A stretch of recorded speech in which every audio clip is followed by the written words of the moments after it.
I don't want to be specific with the age group, but in the United States, when they say senior citizen, that means you're actually above the age of 50. Between 50 and 65 is considered to be a senior citizen, but when you pass that, you are actually a true senior citizen, and I'm blessed to be. I personally have not served in any military theater, and my training has been in the engineering field, and I've always been involved in technical activities. However, when the war started, the president of Liberia at the time, Dr. Samuel Doe, thought it fit to appoint me as superintendent of Nima County. As you will imagine, I was devastated. I was scared. I was scared to death, or to use the Liberian slang, I was scared like hell. I was definitely scared. So, in fear and not knowing what to do, I proceeded to the executive mansion, where I met President Doe at the time. And in the presence of some of his staff, some of whom might be alive today to testify to what I'm saying, I was nearly crying.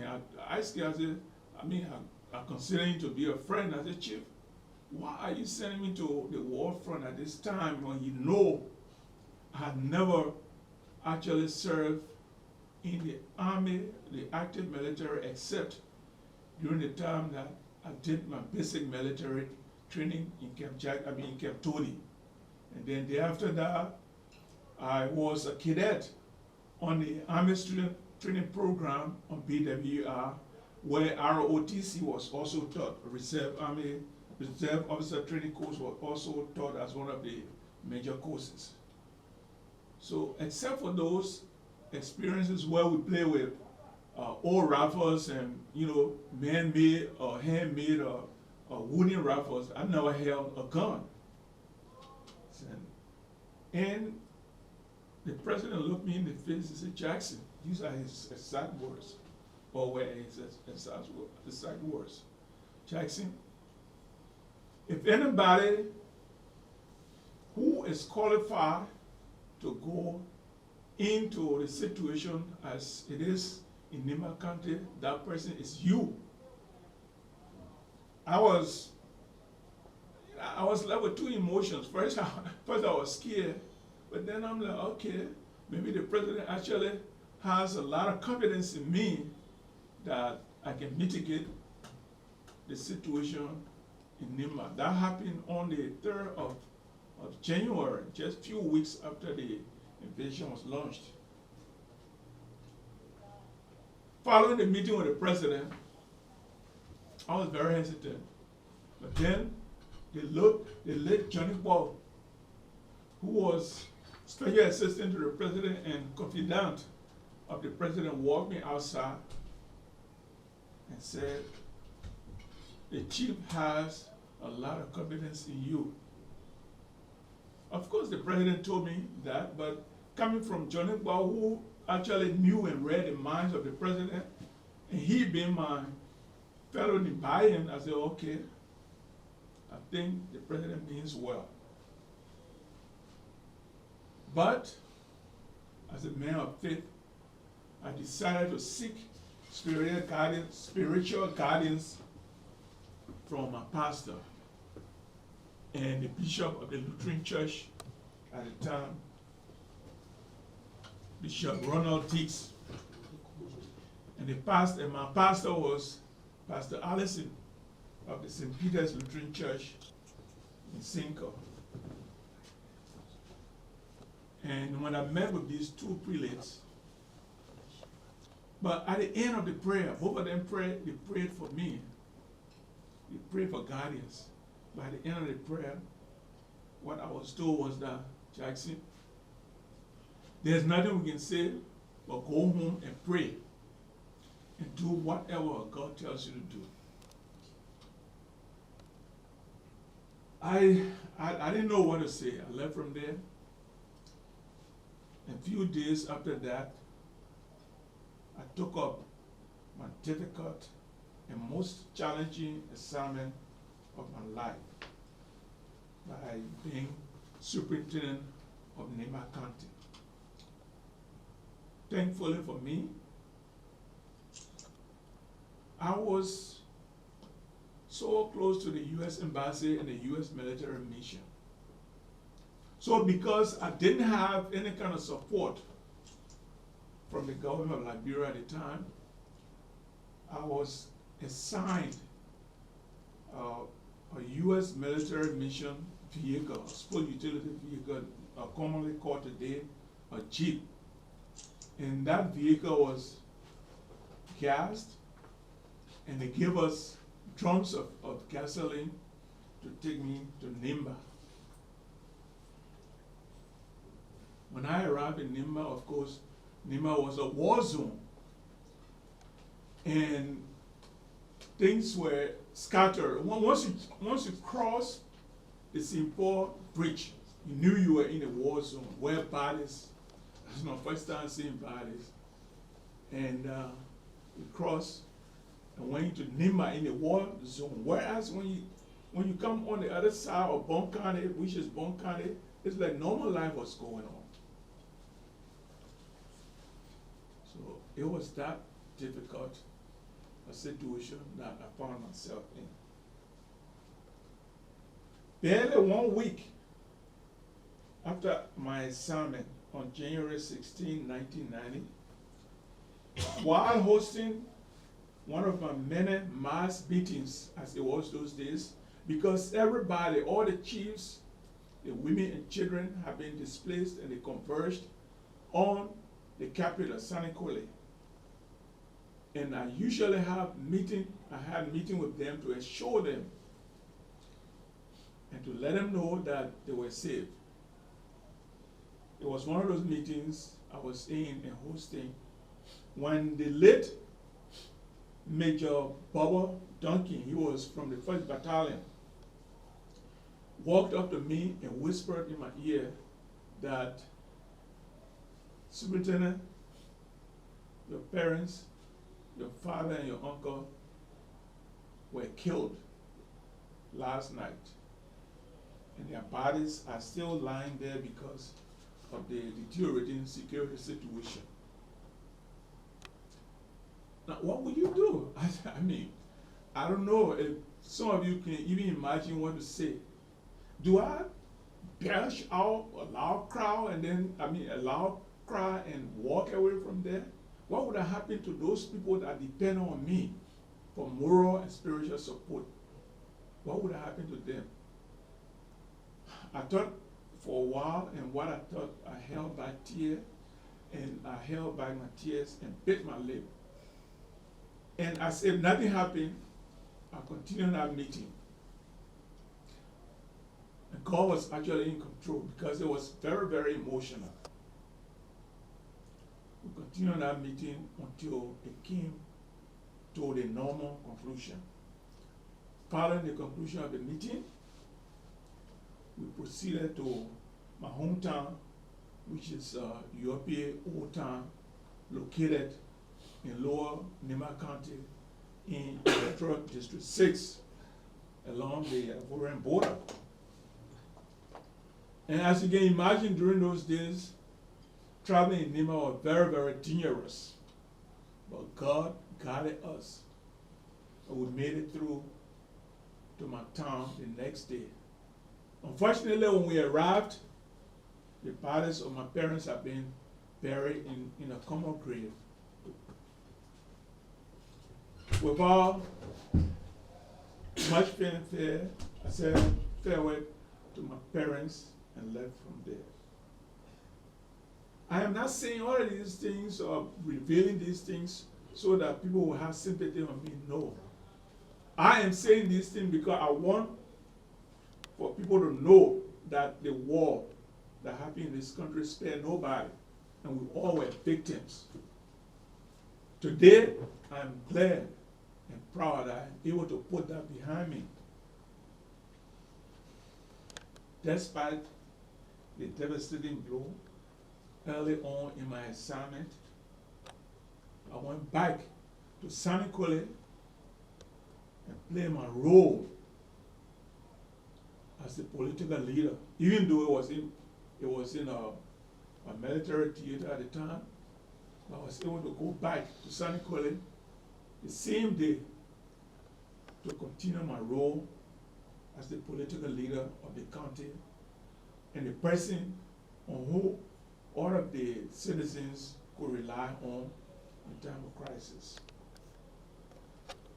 Now, I gather here today for me to announce two main events, and the third one is the influx of foreigners, specifically Burkinabes, in Babli Administrative District, which is located near the Ivorian border in Tabata District, Electoral District number 6, Lower Nima County.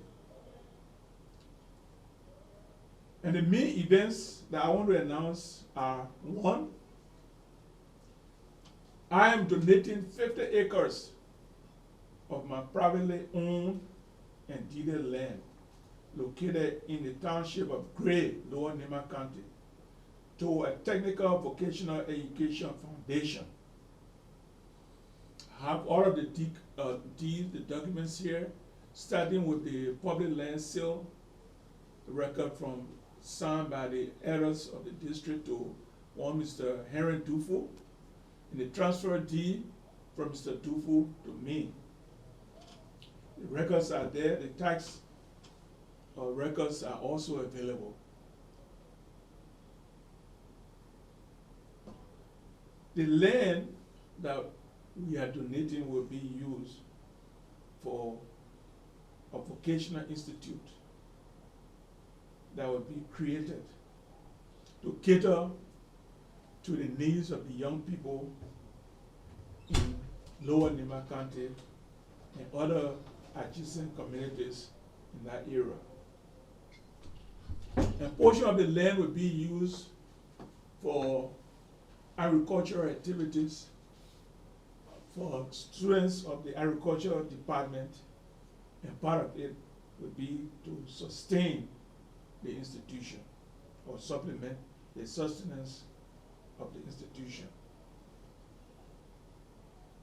And second, we are launching today the Paye Glawi or PZG Foundation. This foundation is named in honor of my parents, who were early victims of the war. And also, that represents all of the other family members and people who lost their parents during the crisis. The organization is not for profit. We have the bylaws and constitution here, and it has been incorporated in the state of Florida, United States of America. The foundation is going to be in accordance with the U.S. Nonprofit Corporation Organization Act within the meaning of the IRS publication 557 section 501c3 organizations of the International Revenue Code of the United States. The reason for that is that the organization is going to be privately funded by the foundation. So in order for us to attract people who are going to make donations, we have to have them incorporated under the 501c3 status. So whatever donations they make for the running of the institution, the foundation will be tax deductible according to the American tax laws. Correspondingly, we are preparing the legal paperwork to launch the organization in Liberia today. To launch the organization in Liberia following the launching of our foundation today. Our timeline to commence full operation of the Vocational Institute under the foundation is the beginning of next academic year, all things being considered, to use my dear son and brother Ankra's word, all things being considered. The G Foundation shall be governed by a board of directors, which shall comprise of prominent Liberians and non-Liberians with expertise in the field of education and other relevant disciplines and sector entities in Liberia, such as the Ministry of Education, the Ministry of Youth and Sports, and representative of Tabeta Statutory District in Lima County. Gentlemen of the press, and fellow Liberians, you might want to know what is in this for me. Honestly, all that I want is to empower other people so that I will benefit from my achievement in life. And besides that, at this point in my life, I am giving back to the society that made me who I am. I am by no means wealthy, and I am by no means seeking wealth, but I have been blessed immensely by God as a person from a very humble. When I say humble, I don't want to use the word poor, but I think that would be the right word, to achieve such success relatively in high government positions as the Deputy Minister of Defense and the Deputy Minister of Public Works, respectively, and having the honor, the singular honor of serving as Superintendent of Lima County at such a critical time in the history of our country. Additionally, I have been privileged to work in the United States of America during my, what I would call, asylum time in the United States in a high-paced civil engineering position for 17 plus years before returning home in 2010. I worked in private sector in the States, as well as upon my return to this office that you see now, I established a company that is called JJP, an Associate Design Construction Company. And we were running this company, of course, not as successful as we wanted to, until when I was called upon, and luckily, with the blessing and recognition of Honorable Kofi Woods, to serve in a capacity as Assistant Minister of Public Works and later on Deputy Minister of Public Works for Rural Development and Community Services. My loyalty goes first to God, the President, the former President of Liberia, Madam Ellen Johnson Sirleaf, and Kofi Woods, Honorable Kofi Woods, who I knew from nowhere.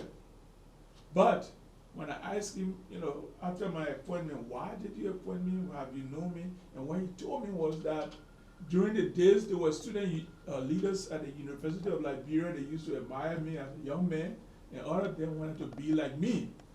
And he was honored that I would come to work in his administration. Today in Liberia, I want some of you guys, there are people who are looking at you, there are children who they use you as a role model, or young people who are looking at you, they want to use you as a role model. You don't know that. But the way you perform, the things that you do, people are taking notes. And I was excited. I was dumbfounded when Honorable Woods told me that. And that's why I met Paul Kenneth. Fourthly, the institution. We have names of lower Nimbayans who their names will be featured on some of the buildings, on the trade shops, to pay homage to them for their activities in the communities. And one of such person that comes to mind would be the late Scott Tower, who served as Minister of Agriculture during the day of Dr. Samuel Kayando. I also think about people from the local community of Gray. And least I forget, I want to express my condolences to the Paye family for the loss of the late Honorable Bobo Paye. Bobo Paye and his brother, Wana Paye, were very instrumental when I first purchased the land from Mr. Henry Dufo in the 80s. The last part of my giving to this organization, establishing this foundation, is a form of reconciliation in my own weak ways.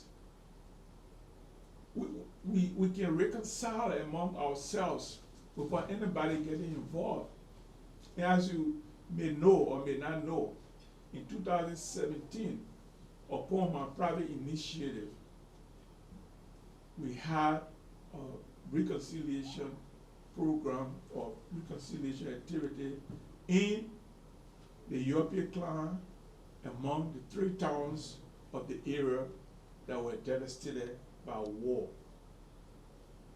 You can Google me, and then you will see the information published by one of our sons, Mr. Frederick Gay. I think it was in Front Page Africa and 2 or 3 other newspapers and that cover that reconciliation process. The process is ongoing, but we had to slow down because of deficit in resources. We continue the process again, and hopefully at this time we are going to involve other towns in the area, and that will be a process that will spread gradually in that area, and hopefully other people will follow through to other parts of Liberia, because that's the only way it will reconcile. Forget about the differences. My parents were killed, of course. I mean, other people's parents were killed too. But what do? Do we get angry and continue to hold on to that anger? No. We have to reconcile ourselves. And I even tell people, I say, look, the model of reconciliation that was used in South Africa is not applicable to Liberia. Number one, the people who were in power that were able to forgive those people that oppressed them were those that were in power, and they had that ability to forgive their oppressors. And we had a character like the late Nelson Mandela, who was able to forgive the people that oppressed him for 27 years. And it seems it's not true for Liberia. So we cannot copy what is not applicable in our country. So we have to find within ourselves how we can better discuss some of the things of the past so as to move on and have a stable society.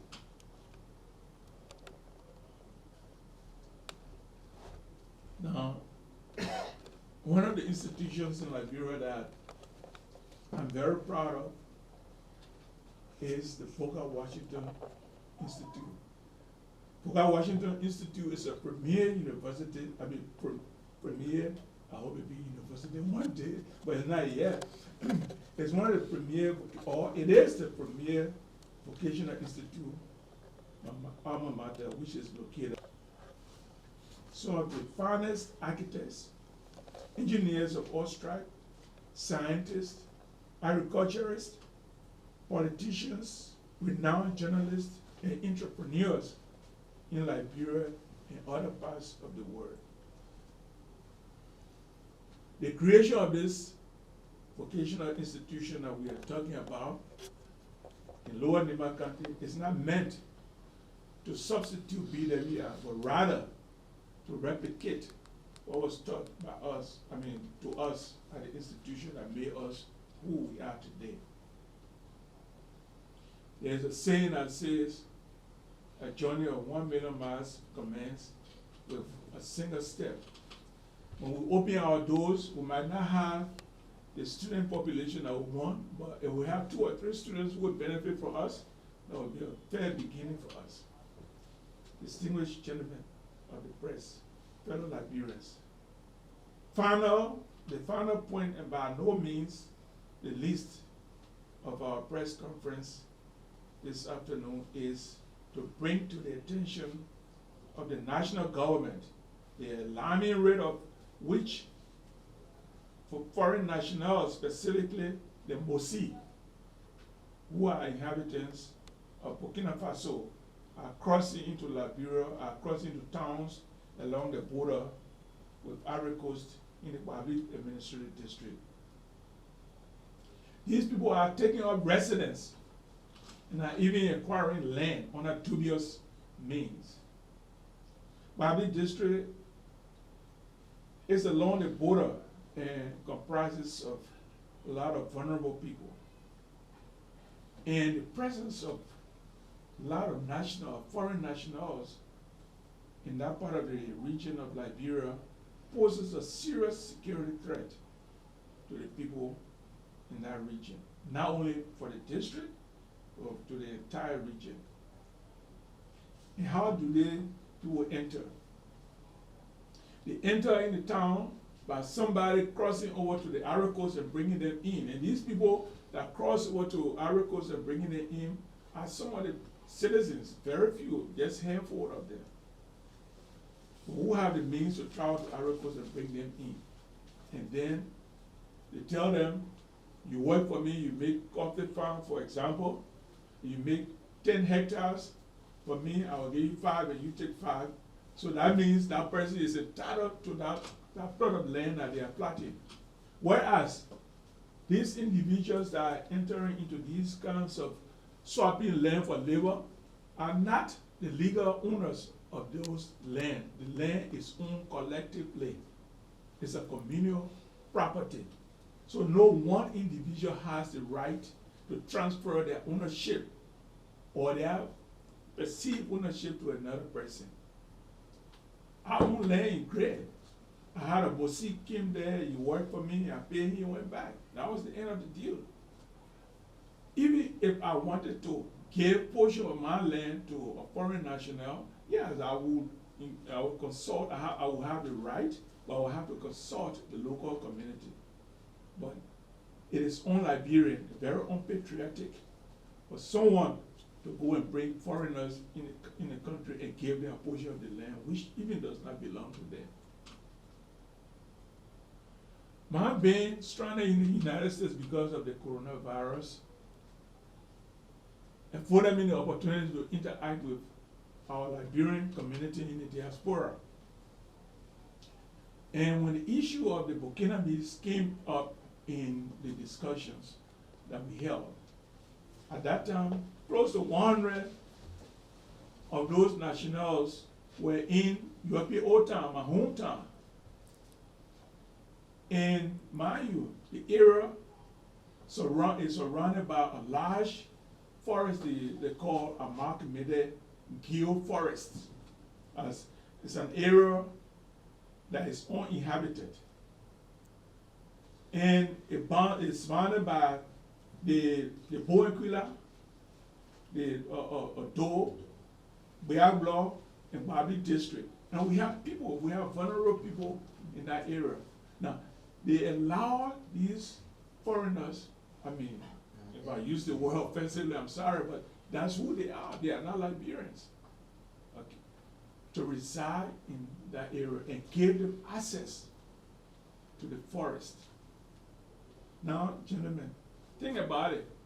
The Nigerian army, one of the most powerful armies in West Africa, has been fighting the radical Islamic Boko Haram for I don't know how many years. And they have not been able to dislodge them from their forest, the Sambisi forest, because it's a very huge forest. Can you imagine Liberia? I mean, I don't want to downplay us, but the same Nigerians that came here to fight for us, if they cannot remove those people from the forest, do you think the Liberian government has the capacity to remove foreigners who will take foothold in that forest? I doubt it very seriously. And it's not about Paye district alone. You know, all of the surrounding towns from the different districts are at risk. But unfortunately, gentlemen, the people of Liberia, what pains me most is the collaboration of some of our officials of government. And for what? I don't know what is money or not, I don't know. And just imagine this. These people say they came to work for people for money, but they come in and bring in huge sums of money.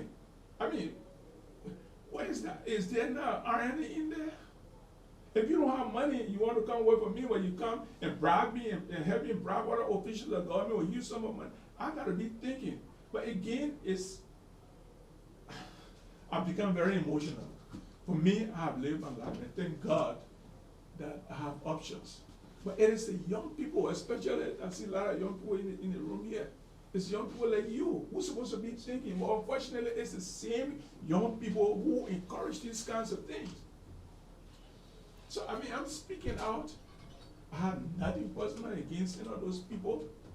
I don't know any of them, especially the foreigners, but I'm looking at the history.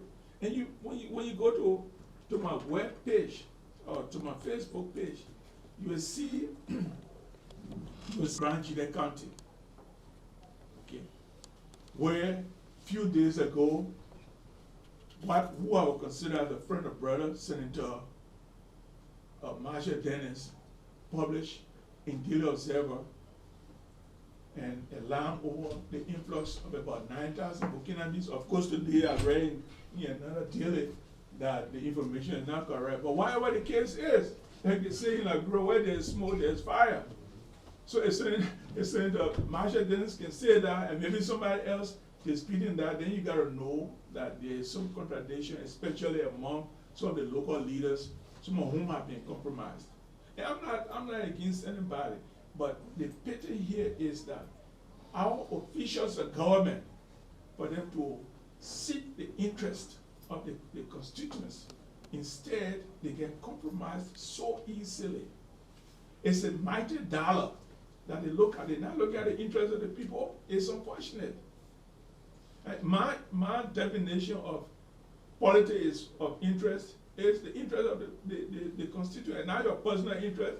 I mean, you become wealthy, so what? Some of us will leave this money here and there. So why will you sell the future generations right? The people who are living in America today want to come back to Liberia, or their children, or even my grandchildren who are not in the United States, want to come back to Liberia and say where our grandfather was, want to live. Then when they come, our land will be gone.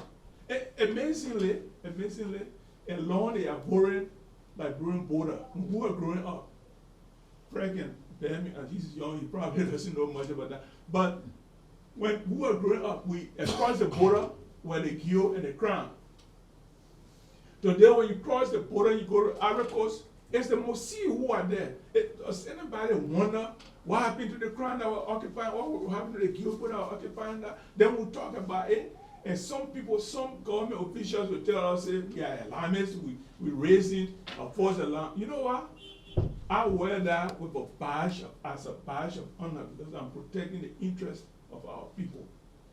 So I just want to throw all of these things. I'm sorry that I've gone on so long, and I really didn't mean to. But while we're in the States, there was a letter that was written by the district organization in the States, they call KDDA. KDDA, in collaboration with the local organization they call Babi District Development Association, BADA. And there's a letter that was addressed to our political leaders. Okay.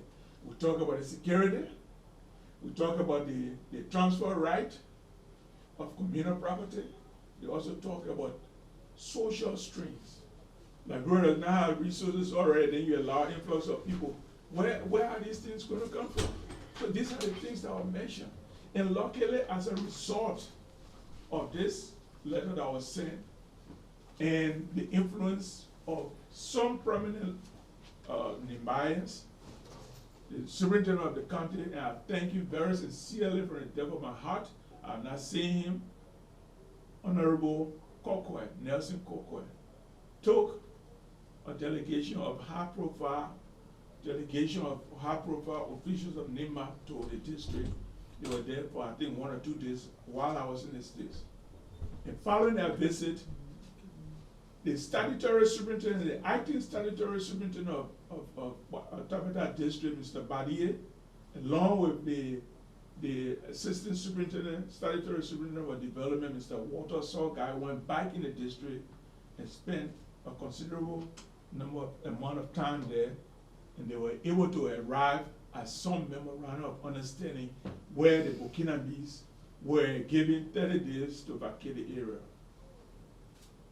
And I understand that they have left, but what is unacceptable, what is most unacceptable, and when I say about us, when I say us, I'm speaking on behalf of those of us that are from that area and those that are in the United States, is that these people have left European Old Town, which was the area that they most occupy, and have moved on to the other towns like Luzon, Kele, and places like that. This is still unacceptable. We don't want any of those people near our area for the reasons we give. Some of the excuses and pretense that some of the officials of government used was that the ECOWAS protocol of free movement of people. Hey, come on, man.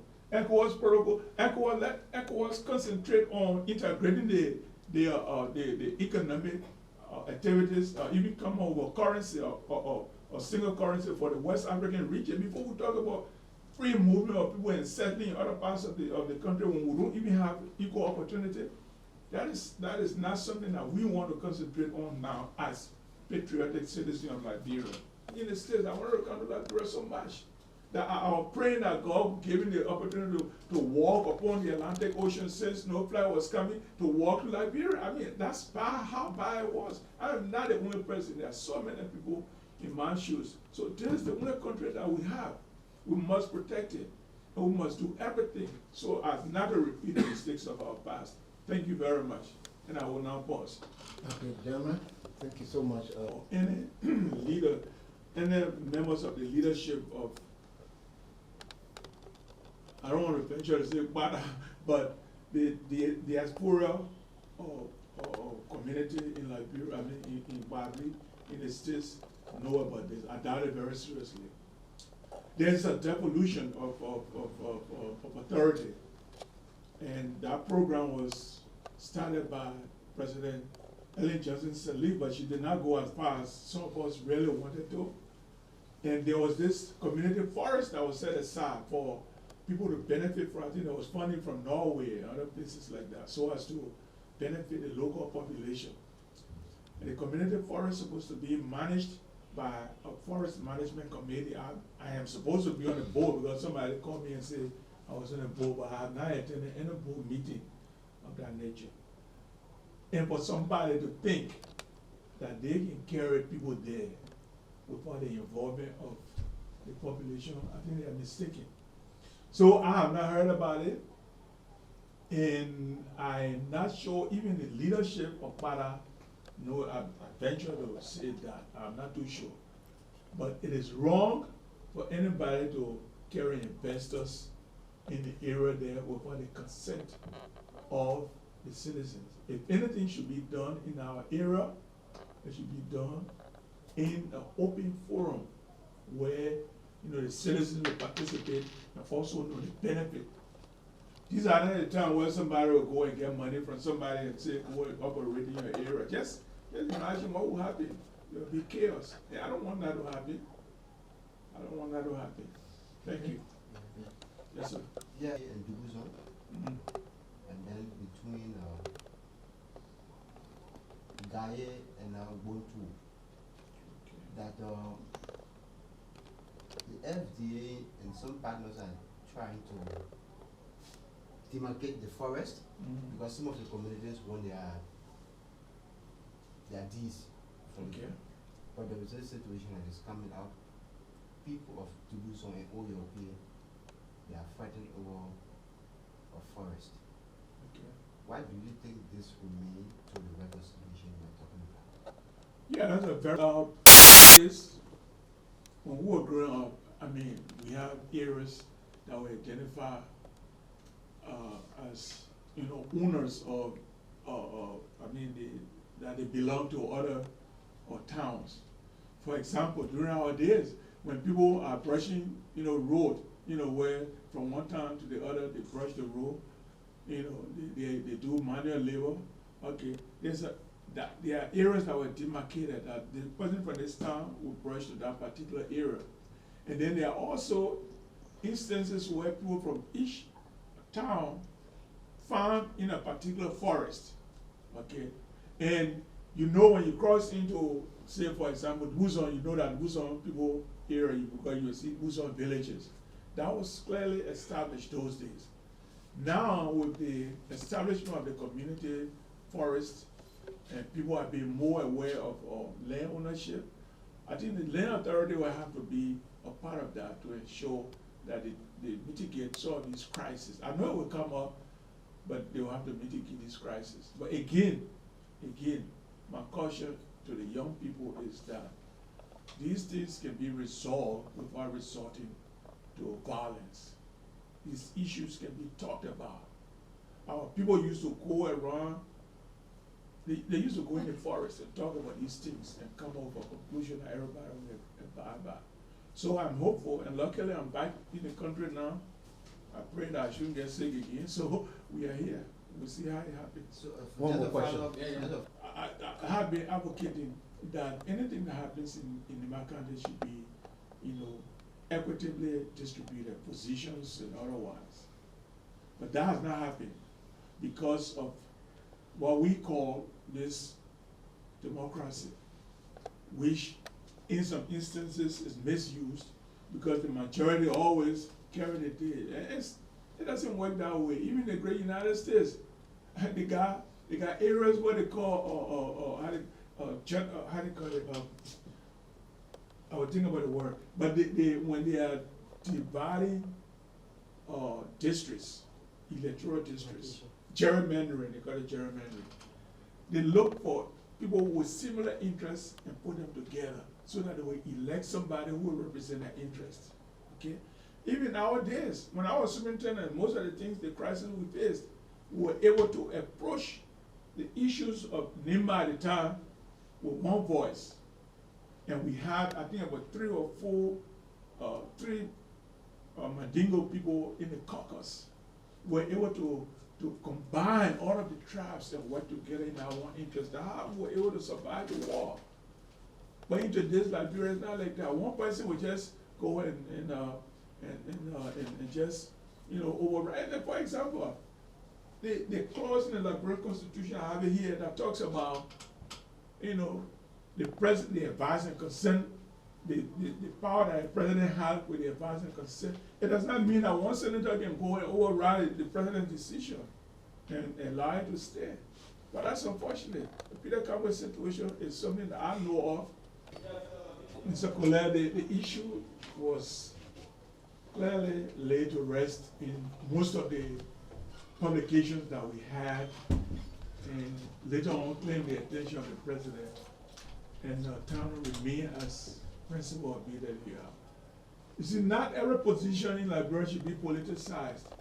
You know, I mean, I've held so many political positions, but there are certain positions that should be left with technicians, you know, technocrats to run.